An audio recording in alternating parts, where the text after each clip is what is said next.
8 सितंबर का जलसा फार्म 47 वाली जाली हुकूमत के मुंह पर जोरदार तमाचा था, जिसके नतीजे में इनके कानों से निकलता धुआं पार्लियामेंट तक फैल गया। बेशर्म हुकूमत ने हर तरह की रुकावटें खड़ी करके जलसे को नाकाम करने की कोशिश की, मगर जब जलसा कामयाब हो गया तो जलसे में की गई तकरीरों को बुनियाद बनाकर PTI के लीडरान पर दावा बोल दिया। ये दावा एक ओछा वारी कह सकते हैं, क्योंकि इससे पार्लिमान का तकद्दुस ऐसे पामाल किया गया जिसका चर्चा सारी दुनिया के न्यूज चैनल्स और खबरों तक पहुंचा। अब इसी चर्चे को मद्दम करने के लिए ये असेंबली में दुआनदार खिताबकारें हैं। अगरचे हुकूमत अपने अमाल पर अच्छी खासी शर्मिंदा है, लेकिन अपनी गलती मानने को तैयार नहीं। इसीलिए ख्वाजा आसिफ जैसे मैंडेट चोर को मुंह चलाने के लिए ईवान में उतारा गया। ख्वाजा के बारे में सब जानते हैं कि ख्वाजा आसिफ किस कदर बदतमीज इंसान है, जिसकी जुबान को कुत्ता बंधा हुआ है। ख्वाजा ने असेंबली में अपनी जुबान के जोहर दिखाए तो शानदाना गुलजार और अली मोहम्मद खान ने इसकी खूब सारी इज्जत अफजाई की। वैसे तो बेइज्जती भी उसी की होती है जिसकी इज्जत हो, इसीलिए क्या ख्वाजा और क्या ख्वाजा की इज्जत। शानदाना गुलजार और अली मोहम्मद खान ने आज ख्वाजा की जुबान दराजी और झूठी बकवास पर ख्वाजा आसिफ की आत्मा रोल दी। ख्वाजा आसिफ ने इमरान खान और अली मीन गंडापुर के बारे में सख्त नाजेबा और झूठी बातें की। इस पर शानदाना गुलजार ने कहा, आपको शर्म आनी चाहिए। अली मोहम्मद खान ने कहा, रातों को अपनी सीट की भीख मांगते हो और असेंबली में ऐसी बातें करते हो। शानदाना गुलजार और अली मोहम्मद खान ने ख्वाजा आसिफ की ऐसी की तैसी कर दी। इतनी तो किसी जानवर की भी नहीं होती जितनी इस ख्वाजे की हुई है, लेकिन क्या करे ये ख्वाजा आज तक अपनी असलियत का पता ढूंढ रहा है। एक बात है, वैसे डिग्गी वाला सच एजाजुल हक ने बताया था, आज ख्वाजे ने डिग्गी वाला इल्जाम खान पर लगा दिया। इंतहाई घटिया और बेवकूफ दुश्मन है, जिसको इतनी भी अकल नहीं कि क्या बात करनी है। ये ख्वाजा आसिफ अभी अली मोहम्मद खान को जानता नहीं, इसलिए खान के खिलाफ बकवास करने की जुर्रत कर बैठा। सारी दुनिया जानती है कि ख्वाजा वेंटिलेटर हमेशा भीख मांग कर पार्लियामेंट में आता है। ख्वाजा और अली मोहम्मद खान में झड़प का वीडियो क्लिप मुलाहिजा फरमाएं।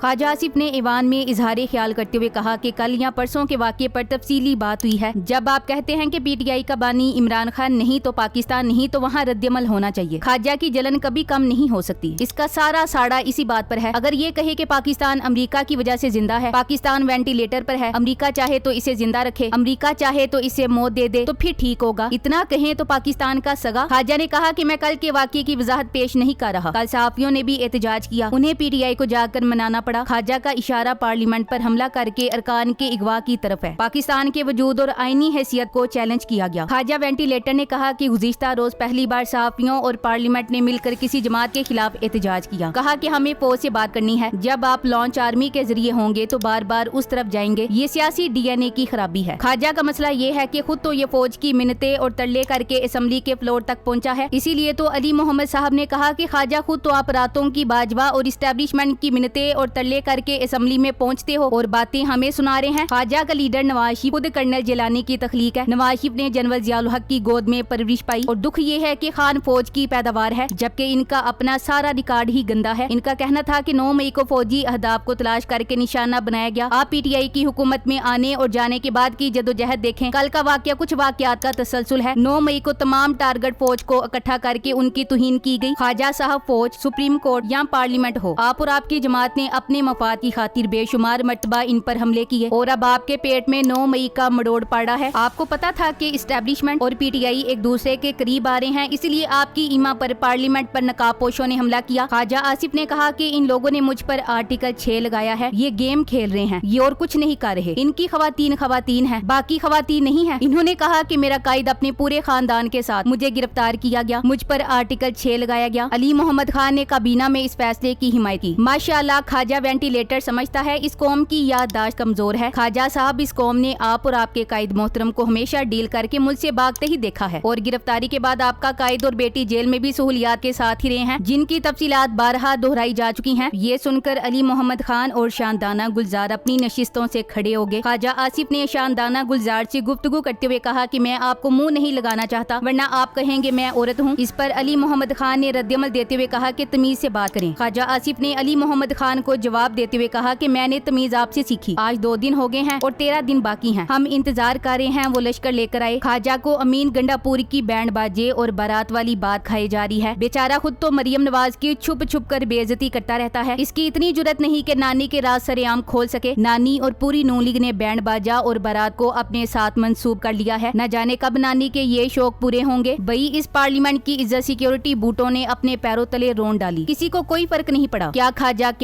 की औकात। ख्वाजा साहब इस पार्लियामेंट की बेइज्जती तो उन्होंने की जिन्होंने आपकी शय पर पार्लियामेंट पर हमला किया और अपने चेहरे छुपाए रखे। सानिहा 10 सितंबर को पाकिस्तान की तारीख में स्याह दिन के तौर पर याद रखा जाएगा, जिस दिन जमहूरियत पर शब-ए-खून मारकर पार्लियामेंट पर हमला किया गया। अब आप नए बयानात के नीचे इस हमले को दबा नहीं सकते। स्पीकर याद सादिक पार्लियामेंट पर हमले में पूरी तरह फरीक थे। इनका जोर चला तो सिर्फ गरीब इलेक्ट्रिशियन और माली पर, लेकिन जिसने बिजली बंद करने का हुक्म दिया वहाँ तक आपकी पहुँच नहीं। इतनी ही लाचारी है तो कुर्सी छोड़ें और घर जाएं। वैसे भी जाली फार्म 47 पर हुकूमत में आकर आप अवाम को मुंह दिखाने के काबिल नहीं रहे। ख्वाजा आसिफ शायद अब तक के सबसे ज्यादा बेइज्जती प्रूफ सियासतदान है। इस आदमी को अपनी गुंडागर्दी के लिए लफ्जी तौर पर कोई शर्म नहीं है। इसे तो इस बात की भी परवाह नहीं है कि वो अपने खानदान के लिए क्या मेराज छोड़कर जा रहा है। अब पीटीआई पर फर्ज है कि जो भी पीटीआई का मेंबर असेंबली में तकरीर करे पहले ख्वाजा आसिफ की आत्मा रोले फिर अगली बात करे। इस रंगबाज को अपनी सीट का खतरा पड़ा हुआ है। एक औरत की जीती हुई सीट पर ये जबरदस्ती बैठा हुआ है। ये किसी न किसी तरह मुल्क को इंतशार की तरफ धकेल कर पीटीआई को खत्म कराना चाहता है। इसको पता है अगर असली इलेक्शन हुए तो हम नहीं जीत सकते, इसलिए पीटीआई के पीछे लगा हुआ है कि ये जमात खत्म हो जाए और हमारे मुकाबले में कोई ना हो। इनकी कहानी ही ये है। ख्वाजा आसिफ की तकरीर का गौहर खान ने करारा जवाब दिया। बैरिस्टर गौहर कहते हैं ख्वाजा आसिफ ने वजीर आला केपी का नाम लेकर इंतहाई गलत बातें की। ख्वाजा आसिफ से दरखास्त की सप्लायर ना बने, गलत बातें ना करें। ख्वाजा आसिफ साहब अपने अल्फाज की दुरुस्तगी कर लें। हम ओपोजिशन में जरूर हैं लेकिन आपके गुलाम नहीं। बात दरअसल ये है कि अपने मफाद की खातिर ये सूबों में लड़ाई भी कराएंगे और पाकिस्तान को नुकसान भी पहुंचाएंगे। नोली की सियासत को देख लें। पाकिस्तान में सियासत करनी है तो आपको बदमाशी अपनानी होगी, मुंह फट होना पड़ेगा, बदतमीजी करना पड़ेगी। जालिमों का खून नहीं बहा सकते तो कम से कम पसीना जरूर निकलवाना होगा। खैबर पख्तूनख्वा असेंबली ने पिछले 3 दिनों में ये करके दिखाया है। उनके वजीर आला पर दबाव पड़ा। उन्होंने हुकूमत का ऐसा धुआं निकाला कि रहे रब का नाम। पंजाब की लीडरशिप को बहादुरी दिखानी होगी। हमारे सियासतदान बुनियादी तौर पर बुजदिल होते हैं और अपनी इसी बुजदिली को छुपाने के लिए ओछे हथकंडों का सहारा लेते हैं। इनके जुल्म के आगे आवाज उठाएं, ये आपको गिरफ्तार करें तो बराह रास्त इन्हें जिम्मेदार ठहराएं, वरना ये ख्वाजा की तरह नाले चोर नाले चतर वाला किरदार अदा करेंगे। अगर पीटीआई वाले सियासत में बका चाहते हैं तो इसमें हिम्मत और जुर्रत के साथ खड़े होना जरूरी है। खैबर पख्तूनख्वा की असेंबली ने साबित कर दिया कि दबाव का सामना कैसे करना है और अपनी क़यादत को कैसे बचाना है। पंजाब की लीडरशिप को भी इसी जुर्रत का मुजाहरा करना होगा। अगर आप जुल्म के सामने सर झुका देंगे तो ये जालिम और ज्यादा ताकतवर हो जाएंगे। क्या आसिफ जरदारी, मियां नवाज शरीफ और मौलाना फजलू इसकी मिसाल नहीं है? फजलू साहब ने डंडा बरदार क्यों रखे हुए हैं? क्या पीटीआई के पास जवान नहीं है? इमरान खान एक आइन और कानून को मानने वाला बंदा है, वो ऐसा नहीं कर पाएगा। उसकी सारी जिंदगी यूरोप के आइन और कानून की बालादस्ती वाले ममालिक में गुजरी है। उसने वहाँ उनके लोगों के खिलाफ केस लड़ा और जीता, जो यहाँ मुमकिन नहीं। इसलिए आज बुशरा बीबी और इमरान खान बिना किसी वजह के जेल में हैं। अवाम इमरान खान को इंसाफ दिलवाएगी तब ही उनको इंसाफ मिलेगा। ये बहुत अफसोसनाक बात है कि पाकिस्तान में सियासत करने के लिए आपको बदमाशी अपनानी पड़े। मुल्क पर 45 सालों से गुंडा राज माफिया का कब्जा है। आप कुछ भी करके भी इनसे जीत नहीं सकते, क्योंकि शरीफों और माफिया की लड़ाई में फतह माफिया ही की होगी। माफिया हर रंग बाज और रूप बदल कर आप पर हुकूमत करने पहुंच जाता है, जिस तरह इन्होंने फार्म 47 की जबरदस्ती की जाली हुकूमत बनाकर दिखाई है। आमिर खान की फिल्म गुलाम का आखिरी हिस्सा देखने से ताल्लुक रखता है, जिसमें बस्ती के बदमाश के सामने कमजोर अवाम खड़ी हो जाती है और फिर एक बूढ़ा शख्स उसे थप्पड़ रसीद कर देता है, जिसके बाद सारी बस्ती उस पर टूट पड़ती है और उसे कुत्ते की तरह मार मार कर अदमुआ कर देती है। पीटीआई वालों के हर बयान को ये लोग उलट पुलट कर रख देते हैं। पीटीआई को चाहिए इनको तगड़ी होकर मिले। Thanks for watching. Allah Hafiz.